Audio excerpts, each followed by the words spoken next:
I've attended this conference a number of times over the years, so to actually be up here presenting is a real honor. So thank you for having me. This is a subject about which I'm very passionate. It's very dear to me, and my aim over the next roughly 25 minutes, Dr. Pedler, is to try and get you caring about this subject as much as I do. That's my challenge, so we'll see how we go. Starting very broadly then, I want to talk to you about the health and wellness industry. It's worth an estimated $4 trillion. And this is more than the smartphone industry, the fast food industry, and all social media platforms put together. So this is big business. Now, profits derive from a number of different areas. Fad diets, these are all industries within themselves, of course.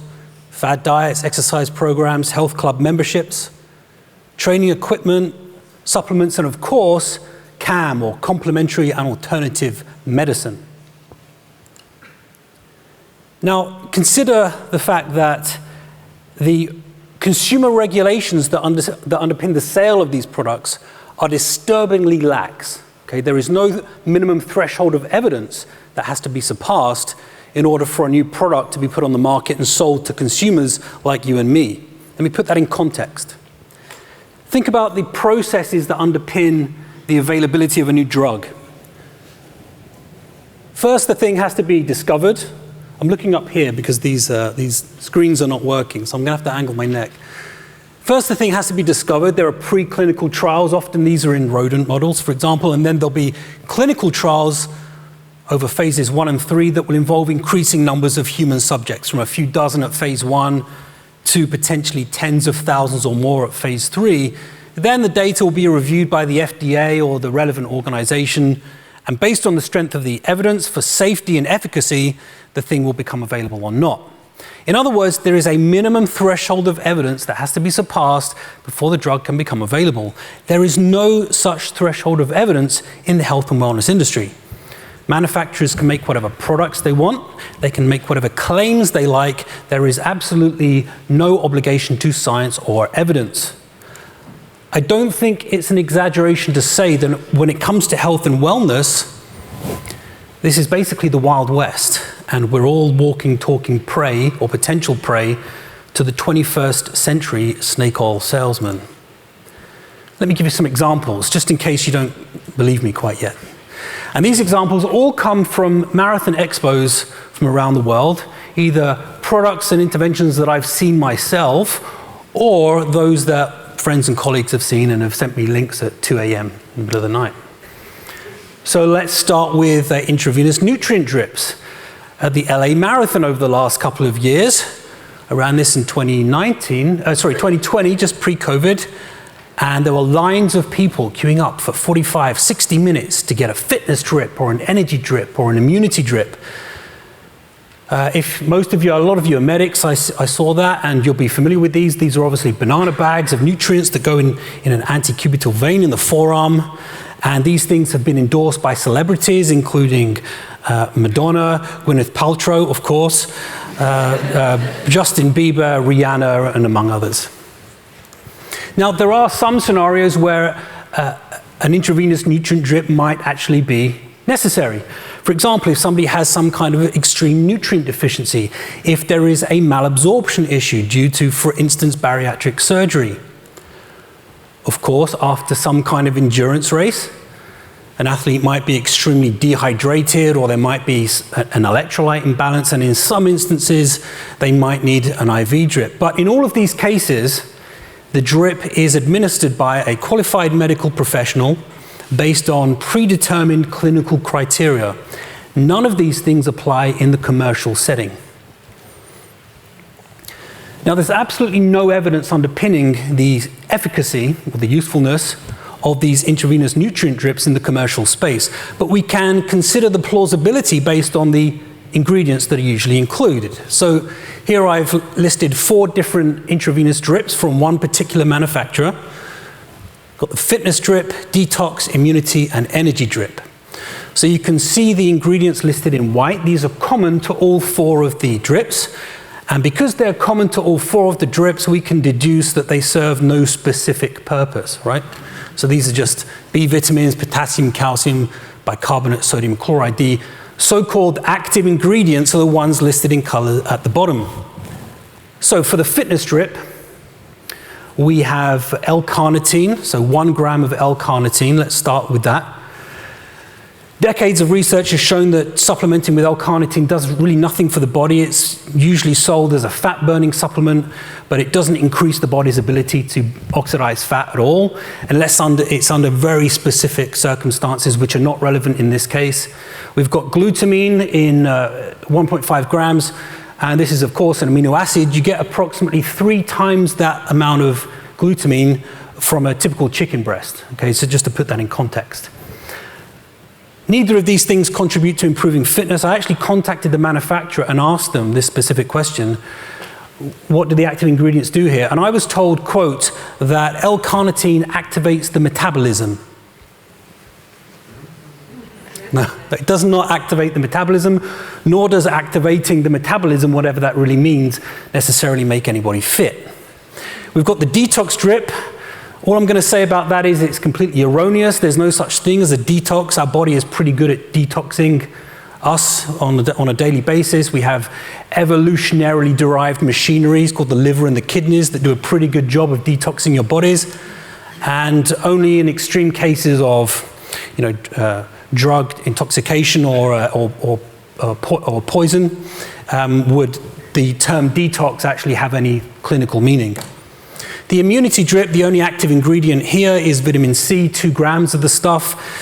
There's no real way to boost the immune system. We can strengthen the immune system over time with daily exercise and with eating good diet and good sleep. And we can boost the immune system by getting a vaccine. But there's actually no other way to boost the immune system. So again, that's another fallacy. And the energy drip, magnesium and amino acids, these things don't give you energy, of course. We know that the energy contribution of amino acids typically is negligible in terms of energy metabolism. Of course, if you're deficient in any of these nutrients, that can cause tiredness and lethargy, but these drips are not really designed they don't test for deficiency. And if you read the small print, it will say very clearly that these drips are not intended to diagnose or treat any medical condition. It says that in the small print that you don't normally read, and they're not usually covered by medical insurance. Remember also that the World Anti-Doping Association have prohibited intravenous nutrient drips in volumes of more than 100 ml every 12 hours. So an athlete, if they go and see one of these vendors, they could be potentially committing a doping violation. And I've written about this in more detail in Skeptical Inquirer, and Dr. Pedler, among others, have written about this in the British Medical Journal. So feel free to read more. All right, moving on, because we've got a lot to talk about and not much time. This was handed out at the Two Oceans Marathon a couple of weeks ago. This is arnica ice cooling gel. And this is an aid in the relief of stiffness and soreness, painful muscles, tendons and joints, effective as a pre-post-workout rub, blah, blah, blah. But let's look at the active ingredients. There are 4 of them. We've got arnica oil. Okay, there's a little bit of research on arnica oil as an anti-inflammatory supplement, but the evidence is not very convincing, and most of it has been done, or a lot of it has been done as a homeopathic preparation, and the concentrations are so dilute that it really contains no active ingredient. Then we've got 1% menthol, 1% camphor. This basically is intended to warm the muscle, and it's usually the ingredients that are contained within deep heat and tiger balm. All it really does is warm the skin. It stimulates thermal receptors on the skin. It doesn't actually warm the muscle at all. It gives you the perception, the sensation of warmth. It doesn't actually warm the muscle at all. And witch hazel is basically witchcraft. There's no evidence that that really does anything. So this is really just a placebo product. The next one was also seen at a marathon expo a couple of weeks ago, sent to me by a friend. This is a wonderful example of how plausible claims can be mixed with the implausible claims. And usually this is done to give the implausible claims some kind of air of authenticity or legitimacy. Massage guns are very popular. I'm sure many of you have seen them, maybe even own them yourselves. And this word salad of claims that we can see here is normally vendors list these claims in the hope that we're just not going to pay them much attention, but that's exactly what we're going to do today. They didn't count on us, so let's look at these things in explicit detail. Well, look at it from top to bottom. So first of all, they use the term scientifically and clinically proven. This is what's called blinding with science. Tim Caulfield calls this science exploitation. It's just using science-sounding terms to give the product some kind of false legitimacy. Then we've got the shotgun approach. It says, proven for old and modern illness. So basically all illness. That's a bit of a red flag whenever you see a product that claims to be able to treat everything, because no product can really treat anything, can treat everything.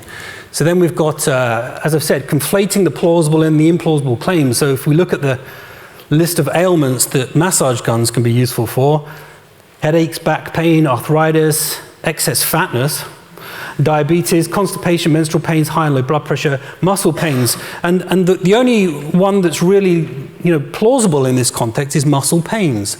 I guess back pain as well. These massage guns might be useful for these, but you can see that the plausible and implausible are intermingled.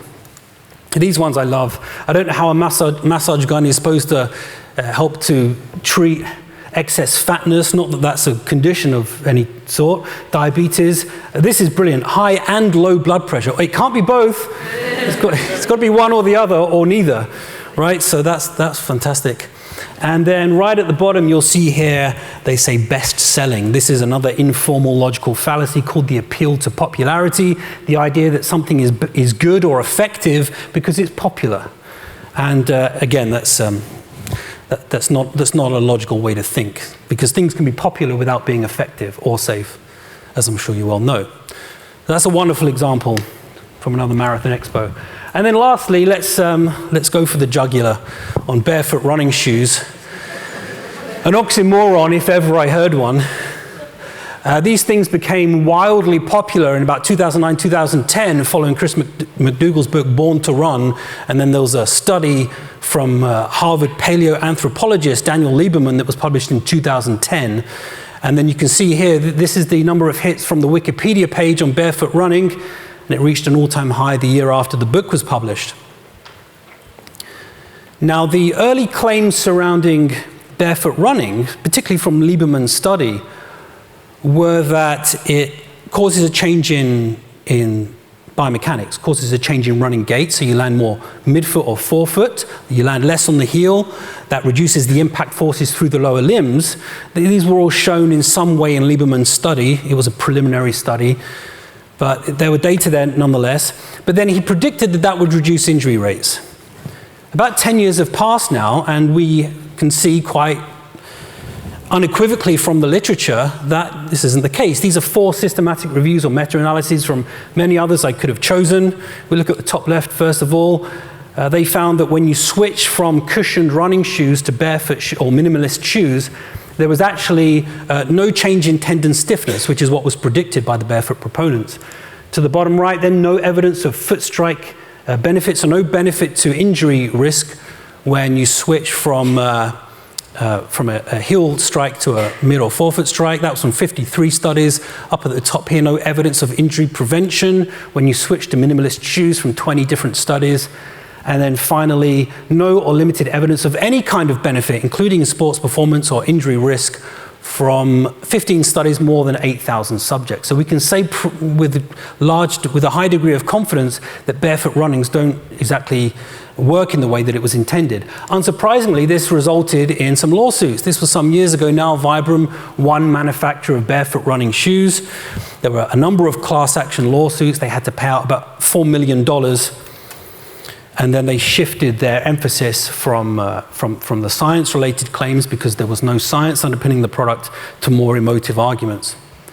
You think that this is a problem exclusively in marathon running and endurance sport, but of course it isn't. The only study that's looked at this empirically was published in 2012 by Hennigan and colleagues in the British Medical Journal. They looked at over 100 different sports performance products and over 400 different performance-related claims. Now, what they found was that in more than half of cases, 53%, there was absolutely no evidence provided to support the claims that were being made. When evidence was provided, it was found to be at a high risk of bias in 85% of the time. The review concluded that there is a striking lack of evidence to support the vast majority of sports-related products. So, if pseudoscience is pervasive and we're constantly being sold these shortcuts and quick fixes on a daily basis, what makes these things so appealing to us? Why do we fall for the quick fixes? Well, we can start to understand the question by thinking the way that humans evolved. We evolved logic and reason for two main things: for navigating hypersocial groups, because we're a social species, as you can see here, and for predicting patterns in the environment. So whether that was predicting the weather patterns or the patterns of migrating animals. We also evolved for economy, to conserve calories, because 10,000 years ago when we were hunter-gatherers and the human and the pre-human genome was being naturally selected by evolution, we didn't know where our next meal was coming from, so we had to hoard calories whenever we could. The problem is that human lives and human genes are now incongruent. Modern society has changed dramatically, especially in the last 50 years or so since the advent of the internet and social media. Our critical faculties have not evolved to deal with this contemporary problem of fake news and social media, bad science and misinformation. And we are effectively using analog critical faculties to navigate a digital age. Manufacturers of sports products know this. They understand our biases better than we do. You can bet your house on it, if you can afford a house in London. And they design their marketing strategies, their advertising campaigns, to exploit the flaws in human reasoning. I'll give you a few examples.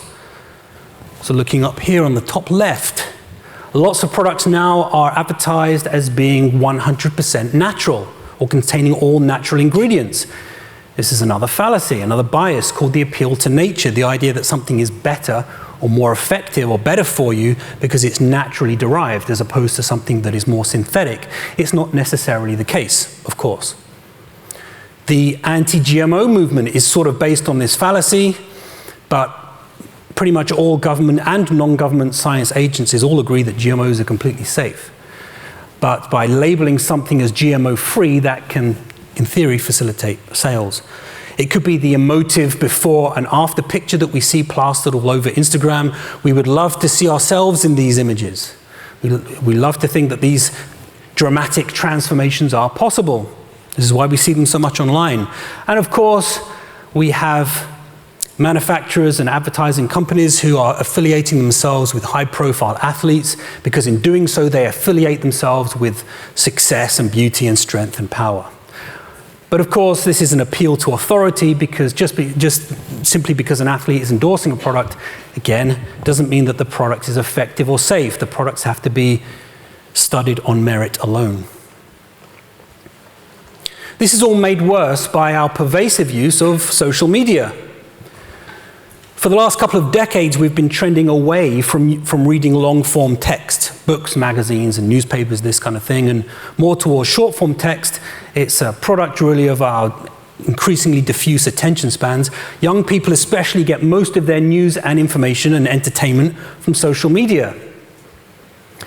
But think about the way that these platforms are designed to generate content. These algorithms look at your previous viewing history and then generate content to conform to that previous viewing history. So these social media platforms, they know when you're scrolling, when you're not scrolling, how long you stop scrolling for, what you click on, what you share and like and retweet, of course.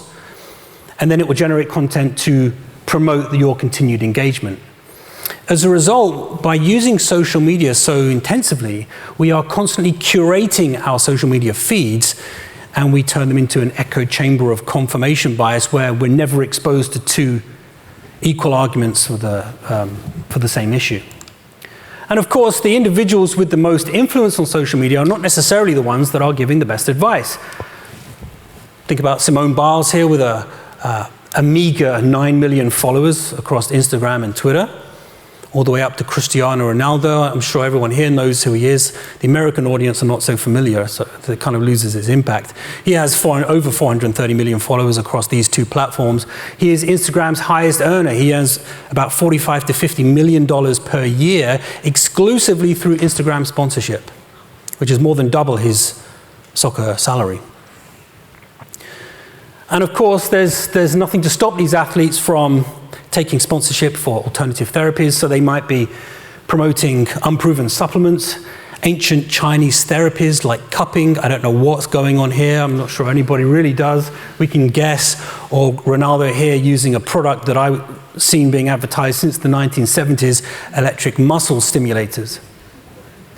So they're obviously harnessing their social media followers to line their pockets. You can't necessarily blame them for doing so, but this is why we need to be skeptical of what we see online. So when you think about this scenario where we have blunted population-critical faculties, we have disturbingly lax consumer regulations, and we have pervasive social media, these things combined can explain many of the problems we face as a society in 2023, not just in health and wellness, not just in marathon running, but beyond. So lots of people always say to me, I've been banging this drum for over a decade now, and people often come to me and they say, Nick, what's the harm? What does it really matter? If an athlete wants to use one of these products and it doesn't work, even if it works only in the context of placebo, what's the harm, really? I'll tell you what the harm is. First of all, athletes have very limited, I was going to say attention span, but maybe that's true as well. They have limited bandwidth, right? They have limited resources, time and money in order to invest in strategies and products. It's sort of axiomatic that we want them investing in products that have proven efficacy if we want to improve their performance and help them to rehabilitate. And as long as we have athletes and coaches and scientists investing in things that don't have proven efficacy, then the really effective strategies are going to continue to elude us. Okay, well, what about the placebo effect? Placebos have very powerful psychobiological effects on the body. I'm not discounting that at all. But of course, a lot of these alternative therapies and placebo products are not completely benign. We have risk of cupping-related burns, chiropractic and acupuncture have resulted in increased mortality in some cases. So these things are not benign. And we also have to consider that it's impossible to restrict these kinds of placebo medicines exclusively to health and fitness and sports performance. If somebody truly believes in the healing properties of one of these products, sooner or later they're going to try and use these things to heal something, to cure something that needs a real medical intervention. And then the outcomes can be tragic, like this. Or like this. Or like this. And these are just 3 of many hundreds of examples that I could have chosen. There are websites that are devoted to, that have done the heavy lifting for us, what'stheharm.net, that have collated nearly 400,000 cases of people who have died from using alternative therapies. Here I've shown examples from detoxification, and then also energy medicine. If you've not seen the website, I urge you to check it out. It's a very powerful consciousness raiser. And it's not just alternative therapies. Think more mainstream about the effects that these can have on population health.